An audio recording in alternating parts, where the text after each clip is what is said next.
obsessed with the collection, and congratulations. But I'm curious, as the creative director at large at GQ, I'm assuming you have many opportunities coming your way for collaboration. So what was it about CB2 and Ryan and the team that made you want to partner with CB2 to do a furniture line?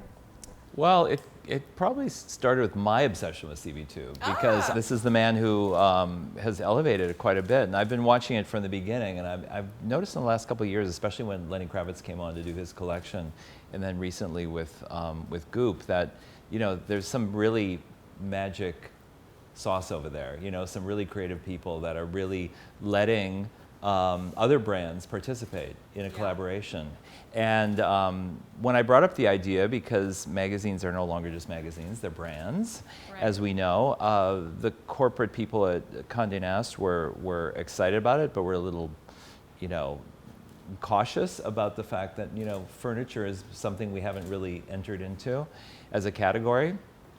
I was like, well, it doesn't hurt to call. And thanks to this guy over here. Did you call Ryan directly? I didn't call Ryan directly, but someone did, and somehow 6 days later, I think it was, you were in New York. So he was excited, I think, as we were about it. Yeah. So, and how, I want to know, what the reaction was actually when Condé Nast called you and said, is this something you'd even consider or be interested in? Well, the reaction was excitement, because I think it came to me, and I think I'm a personal fan of GQ. So I think I've been, reading the magazine for 20 years, and Jim I've always followed and had a lot of respect for, and he's been a great kind of inspiration, I think, in the design world. Fashion and design, I think, is so intertwined that when I got an email, funny enough, when I saw the email, I had probably 3-4 months earlier, I had the thought, because I read GQ style,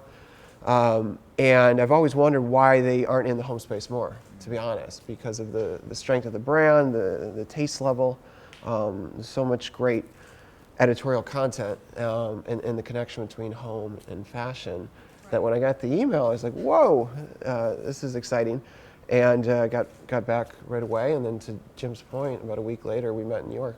Did you meet for a drink, a dinner, a coffee? We should have met for a drink, but exactly. we met in a conference room. Yeah, we met in the conference room, and I think I was in a rush, and we only had a few minutes, but it was kind of, CB2 and GQ is love at first sight. These two DNAs just match perfectly. Yeah. Right. I was in the CB2 store on Broadway in New York, and the idea kind of came to me, and I was like, if Lenny Kravitz can do this, and it looks like the stuff is selling. Yeah. Right. We're always looking out for the men's lane, obviously, and is there a furniture line that could be perceived as a GQ collection, but could be the same way that we like guys to, or encourage guys to put their wardrobe together. So would it be possible to do a furniture collection that looked really good if it was all matched, but then looked really great if it was really unmatched? Yeah. Which kind of ties into the whole idea of personal style, which is getting it right but disrupting it a bit, and that's the guy who has the best style. Are there any exciting. rules in fashion that apply to home decor that you can apply when you're putting together your space? That's a good question. Yeah, I think it's something I mentioned a little bit before, which is just that idea that things, when you have an apartment, or when you have a house, or you have a small space or a big space, and everything kind of is coordinated and goes together, it's a very safe way to do things. But it's always the thing that doesn't look like it should be in the room that is always the most interesting thing. Yeah. That's what I think. What do you recommend for someone who's maybe starting fresh or wants to upgrade their living space? Where do you start if you're even trying to find your own personal style? So I think the easy answer, but probably the correct answer, is furniture and like a sofa, I think a sofa, because it sets the mood of the room. It's probably the most used piece of furniture outside of a kitchen or dining table, of whatever you might have for meals. But I think a sofa will set the mood, and then have more fun with the accessories, as I said.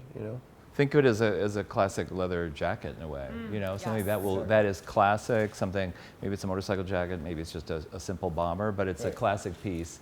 Gets better with age. Wear it with everything, t-shirts. Exactly, exactly. The leather on this sofa, and Ryan and I were really adamant, and his people were really adamant about the fact that this sofa, this leather will age very quickly. I'm not saying break down and get destroyed, but it's like, it's meant to like show the wrinkles and show the wear and get even more cooler and more masculine as time goes on. So that's the same way as a leather jacket. So I think the same way you would, if this was the key piece that you buy, that's kind of your leather jacket, and then you can wear your leather jacket 10 different ways. Can you even pick a favorite cover shoot or a favorite moment? Or who's like someone, because I think it's, I mean, you've been, like you just said, it went from models to then celebrities, athletes, politicians, on the, you know, real people. Right. Who is someone that just impressed you with their personal style? Probably Obama. Oh. And it's interesting because I've shot him twice. I shot him when he was leaving the Senate and going into the presidency, and then I shot him right before he left the presidency. And both times I was panicked because I knew I couldn't change what he was wearing. And I was so nervous that he was going to come in with, you know, blue shirt and orange tie, and of course he came in with a blue shirt and an orange tie. So I was able to convince him to go home and change his suit, because you're not allowed to change, you're not allowed to dress the president. No. So the second time I shot him, and I said, "Do you remember me?" And because it was 8 years ago, and he said, "Yeah, I do. You're the guy who didn't like my tie. And I can tell by the way you're looking at me now that you don't like my tie today." And he's like, I said, "Well, do you have a black one?" Because it was a pattern that I thought would go crazy in digital. And he said, "Yeah, I'll go upstairs and get it." We were at the White House. So we changed the tie. But I think what I really loved about him is not only did he wear the suit, but his swagger was just electric. Oh my so, God. you know, it wasn't the longest shoot of my life, but, you know, in those 20 or 30 minutes, I'd say that was probably the most memorable. Wow. Is he comfortable in the shoot like that? He is comfortable. I have a tendency to, I call myself a little bit of an aggressive stylist. I run in a lot to fix things because it's, you know, you only have that one time to get it on film. So Gotta be careful with him. you have to be careful with him because the Secret Service will just, you know, grab you. So you have to kind of ask him before you're going to go in and fix his tie. So I found myself like wanting to just jump in, but just a really incredibly charismatic, sweet guy, and knows how to rock a suit. And yeah, that's if you had to say what's the pinnacle, I would say that was it. If you could have a drink with anyone, who would it be?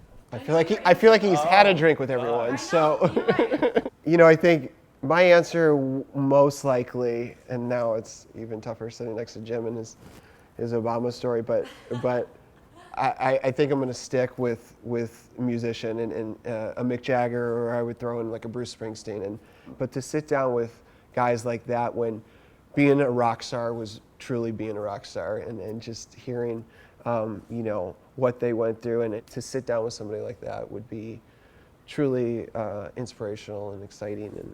And mine is unfortunately deceased not that long ago either, but I'm a photography buff, and obviously for me the superheroes are the photographers, because that's who I work with. You know, I always tell people that my favorite role is to just stand a half a step behind a photographer. So, you know, by standing a half a step behind a photographer, you can be there to whisper in their ear to tell them if they need your advice how to take a GQ picture, or you can just give them the long leash that in most cases we do, that Ryan gave us. So, but there's one photographer I was unfortunately, he died before I was able to work with him, and I was set to work with him, and that's Helmut Newton.